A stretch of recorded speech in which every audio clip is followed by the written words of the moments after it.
Amigos, buenas tardes, bienvenidos a 24 horas. El año para el gobierno termina con un desembolso del Fondo Monetario Internacional por 498 millones de dólares. Ocurre luego de que el directorio aprobara la segunda y tercera revisión del programa económico. Hola María Gracia, ¿cómo estás? Buenas tardes. ¿Cómo estás? Hola Liz, amigos, muy buenas tardes. Esto, según el gobierno, reafirma el compromiso de los multilaterales de seguir trabajando con el país durante el año 2020. Iniciamos las noticias de hoy con este tema. Los sucesos de octubre, tras el desmonte de los subsidios, los diálogos actuales y las expectativas sociales cambiaron las condiciones del país desde marzo, cuando Ecuador firmó la carta de intención con el Fondo Monetario Internacional. En ese momento, según confirmó el viceministro Esteban Ferro, el ajuste inicial acordado era de alrededor de 5.000 millones en 3 años. Logramos reducir ese ajuste a 3.9% del PIB. Fue una recalibración de las metas a una realidad que vaya con lo que estamos viviendo. El fondo sigue confiando en el país y por eso accedieron a la renegociación de las condiciones y los compromisos, que incluye también otro cronograma para el desmonte de subsidios y el gasto de inversión. Aumentar un poco el gasto de capital. Vemos que necesitamos darle un poco de aire a la economía. En el acuerdo original se establecía una acumulación de reservas de aproximadamente 10.000 millones de dólares en los 3 años. En este reajuste de las metas hemos logrado reducir esa acumulación de reservas a 6.000 millones en los 3 años. También desde el fondo señalaron como positiva la aprobación de la Ley de Simplicidad y Progresividad Tributaria. Y por esto, en la segunda y tercera evaluación aprobaron el desembolso por 498 millones para Ecuador. Esto, según el experto economista Ramiro Crespo, es una ventaja para el país. Entonces el fondo ha decidido reducir la exigencia de las metas y alargar el plazo de tal manera que se pueda cumplir con el programa, pero sin ahorcarle al país. Asimismo, el economista Crespo recuerda que hay otras condiciones que Ecuador aún tiene que cumplir y que no dependen de la legislación. Uno, que las empresas estatales tengan balances financieros con auditoría externa especializada de primer nivel. La otra condición es que nosotros nos incorporemos en la iniciativa internacional para transparencia de las industrias extractivas. En las próximas horas el fondo compartirá detalles del reporte respecto a las metas y cumplimientos de Ecuador. En Quito, María Gracia Costa, 24 horas. La focalización de los subsidios a los combustibles no excluirá al diésel. Así lo reconoció el presidente Moreno, quien habló además de las reformas laborales. Las actividades presidenciales en Guayaquil empezaron temprano hoy. A las 9 de la mañana, el primer mandatario fue entrevistado por miembros de la Asociación de Radiodifusores del Ecuador. El tema principal, las proyecciones económicas para el 2020. Ahí Lenín Moreno aseguró que tenemos la confianza de los organismos multilaterales y que habrá sorpresas. Yo creo que estamos bien, vuelvo a recalcar, vamos a volver a sorprender a los organismos de calificación internacional, así como en algún momento sorprenderemos a la gente que hace las encuestas.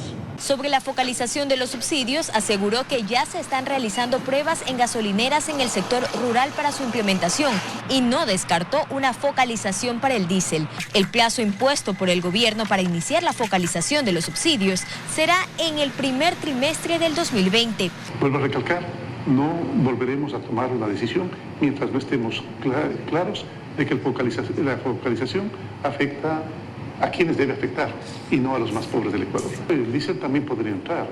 En cuanto a la reforma laboral, Moreno reconoció que los diálogos con los trabajadores continúan y se mostró a favor de la contratación por horas, pero recalcó que esto no debe implicar la precarización laboral. Cuando se calmen, en ese momento tendremos ya la reforma más dialogada. Vuelvo a recalcar, señor vicepresidente está hecho cargo de aquello, lo ha hecho bastante bien, los señores ministros lo han hecho bastante bien, es por eso que lograron ese primer consenso. Aparentemente hay un consenso. Antes de las 10 de la mañana, el primer mandatario participó en la inauguración de la primera cancha de fútbol del proyecto Juego Limpio 2030 en Pascuales. Joana Ramos, 24 horas. Varias de las cláusulas de los contratos de preventa de crudo a China han sido renegociados, según el gerente de Comercio Internacional de Petroecuador. Sin embargo, los contratos están sujetados a candados que comprometen el suministro de petróleo por los próximos 5 años. Los contratos de preventa de petróleo a China, calificados como lesivos por el gobierno nacional, han sido revisados en varias de sus cláusulas. Es lo que asegura Mauricio Samaniego, gerente de Comercio Internacional de Petroecuador. Básicamente lo que se negoció fue el tema del flete, un tema de calidad, se negoció también el premio y por sobre todo hubo una negociación y una reprogramación de volúmenes. Dichas modificaciones se han efectuado, dijo, luego de varias recomendaciones de organismos de control. Organismos que, insiste, no han hablado de nulitar los contratos. El país adeuda $3.100 millones al gigante asiático, pero los compromisos van más allá del pago de la deuda. Se ha comprometido suministro de petróleo por los próximos 5 años. Aunque se pague la deuda, existe un compromiso de venta.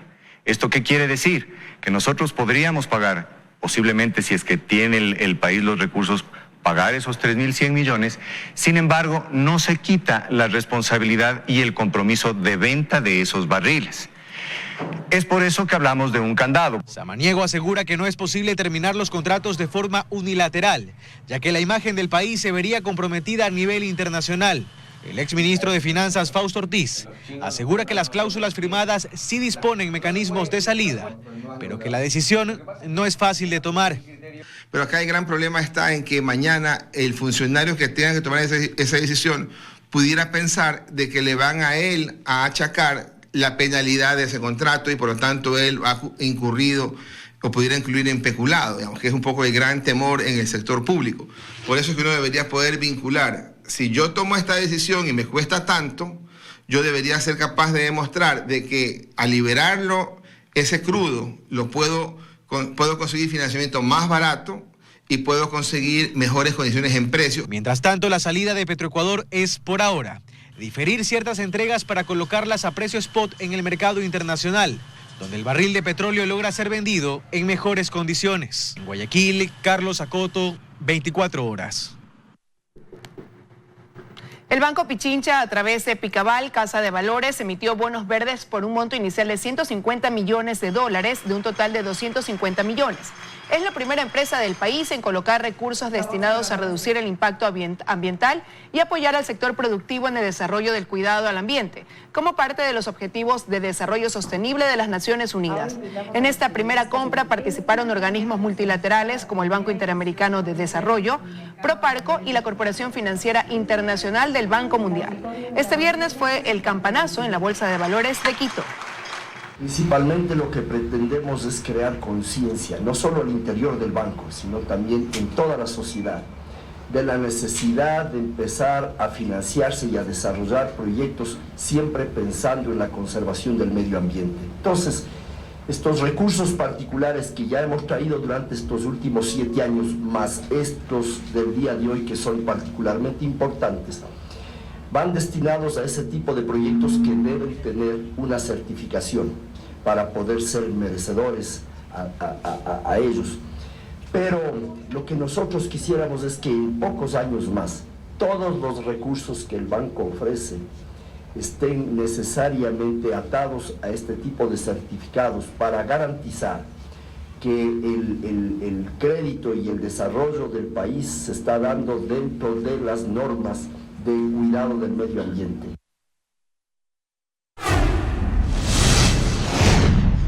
La Fiscalía reformulará cargos en contra de la prefecta de Pichincha, Paola Pavón, involucrada en las protestas callejeras del pasado mes de octubre. Se mantiene la acusación por el delito de rebelión, pero en condiciones distintas.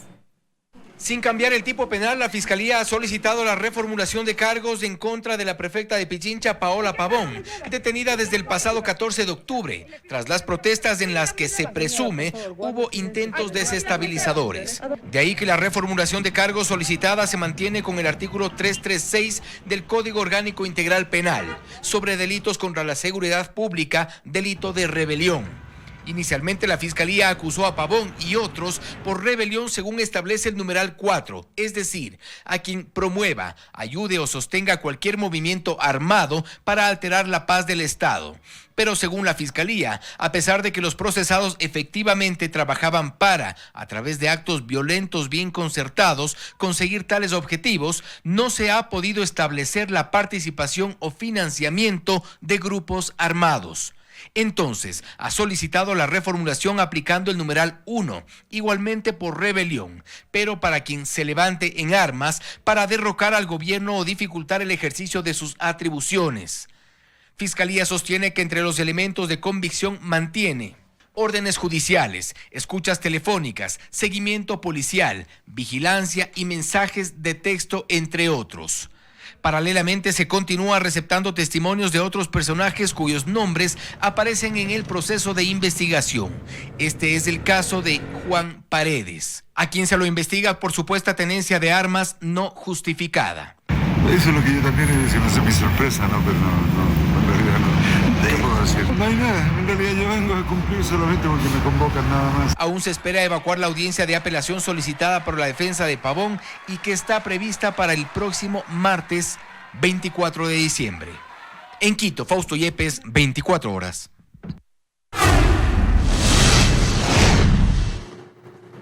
El grupo de expertos en afrodescendientes de las Naciones Unidas, que lleva analizando la situación de este grupo de la sociedad desde el 2009, confirmó que existe discriminación, xenofobia y afrofobia en el país. Un grupo de expertos de las Naciones Unidas realizó un trabajo de investigación desde el 2009 sobre la situación en varios sectores de las personas afrodescendientes. Esta investigación, que se trabajó especialmente en Quito, San Lorenzo y Esmeraldas, determinó que en el país aún existen problemas de discriminación racial, xenofobia y afrofobia. Los afroecuatorianos y las personas de ascendencia africana continúan sufriendo discriminación racial, particularmente con relación a su acceso a la justicia, a la seguridad, a la tierra, al agua potable, a la educación, a la atención médica, a la vivienda y a las oportunidades de crecimiento económico. Los expertos realizaron una evaluación sobre la situación de este grupo en el país y encontraron además que hay una deficiente participación de afros en instituciones públicas y privadas. Y esto se debe, resaltan, a la pobre educación que se imparten en sectores de extrema pobreza.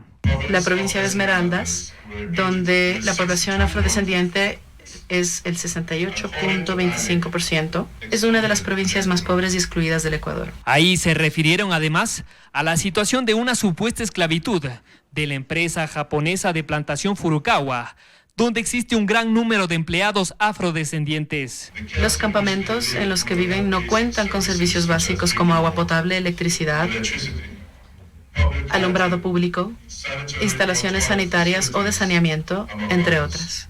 Este grupo de expertos de las Naciones Unidas entregará al gobierno ecuatoriano en septiembre del 2020 recomendaciones para que trabajen mecanismos para contrarrestar la discriminación y racismo en el país. Acciones direccionadas al pueblo afrodescendiente para que esta brecha de desigualdad histórica sea mermada. Según las estadísticas del gobierno, sobre la base del último censo del año 2010, el 7.2% de la población, es decir, más de 1 millón de ciudadanos ecuatorianos, son afrodescendientes. En Quito, Paul Coello, 24 horas. Continuamos con más información. El presidente del Consejo Directivo del Instituto Ecuatoriano de Seguridad Social presentará esta tarde un estudio actuarial del instituto con las cifras del 2019. Freddy Paredes informa.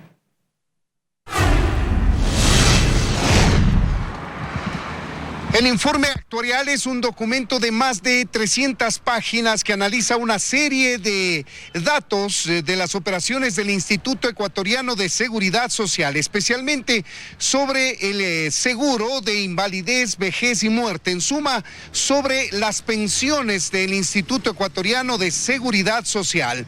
En este estudio se hace una serie de análisis, evaluaciones y escenarios que permitan advertirle con suficiente tiempo al instituto sobre los correctivos que debería tomar.